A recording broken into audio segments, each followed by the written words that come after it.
Hi everyone, so today we're going to paint a minimalist seascape using some slightly unusual colours. We're going to be using Viridian Blue, Cerulean Blue, Indigo Blue and a light red. These are all Winsor & Newton watercolours. Now taking my small flat brush, I'm using the Indigo Blue to create a nice bold line across the centre of the painting, slightly below the horizon line.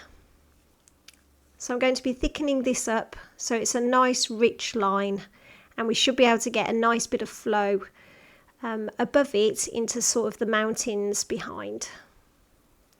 So now I'm mixing up some Cerulean Blue, a touch of Indigo and a little bit of the Viridian, and creating some very, very rough mountains behind. Now the idea for these mountains is for them to be slightly hazy, so I'm darkening up the mixture, dabbing that into the top of the mountains, and then what we'll do is we'll take some clean water in a moment and blend that down into the dark line beneath so that we can get some nice blooms that almost give us the kind of impression of some distant hazy trees. So just blending that down now with some clean water and touching the line underneath, which is a nice thick line, so it gives us a bit of flow and a bit of bleeding.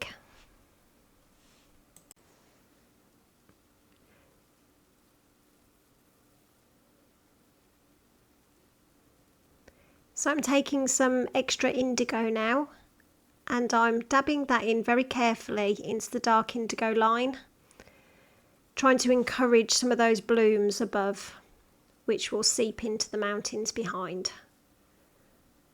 And then just thickening it up and darkening it so it still stays quite bold and doesn't become all too light with the amount of water that we've added.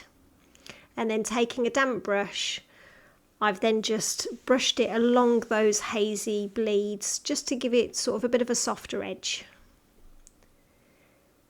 Now taking my larger 3/4 inch flat brush, I'm using the light red and we're going in on the left hand side of the foreground to give the impression of a beachy scene.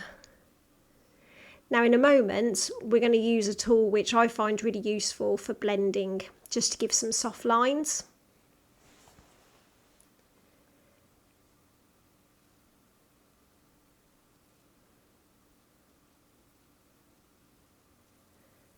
Now on the right hand side we're going to add the impression, well, once I've got rid of those little bleeds that have come down.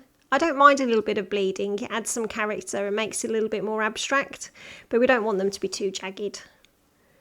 So taking my large flat brush now and using a lighter mixture of the Cerulean and the Viridian, we're just sweeping that in gently from the right hand side.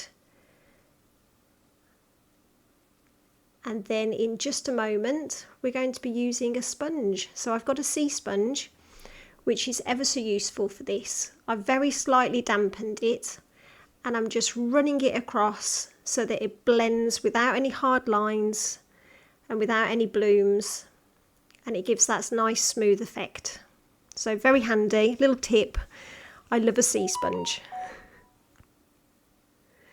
So now taking some of the light red, we're going to paint in our sky area,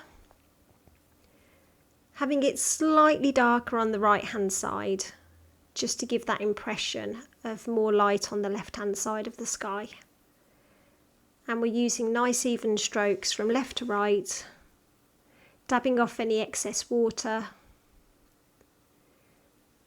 and then just continue until you feel that the sky area is a nice match for the foreground, so it's not too strong, it's not too weak, it just gives a nice balance to the overall painting. And then using some clean water, I'm just making sure there's no hard lines above the mountains.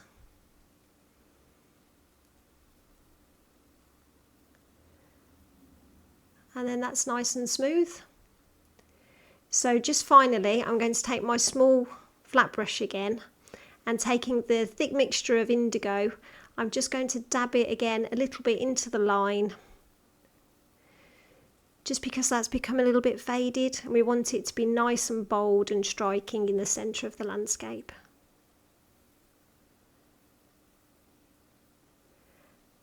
As we do that, it's created a few more bleeds, so it's given a little bit more of a hazy effect.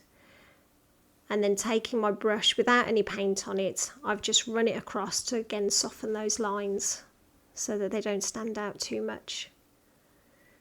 And I think that's pretty much it.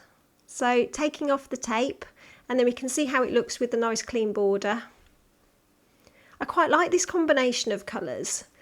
So I don't usually use Viridian, but I thought it might be a nice change today, and it's ever so good to dampen it down because it is quite a strong green, bright green colour.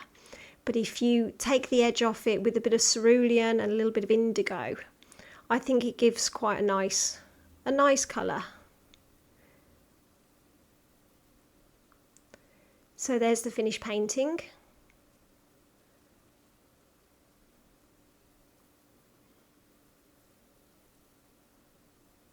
I hope you enjoyed that today.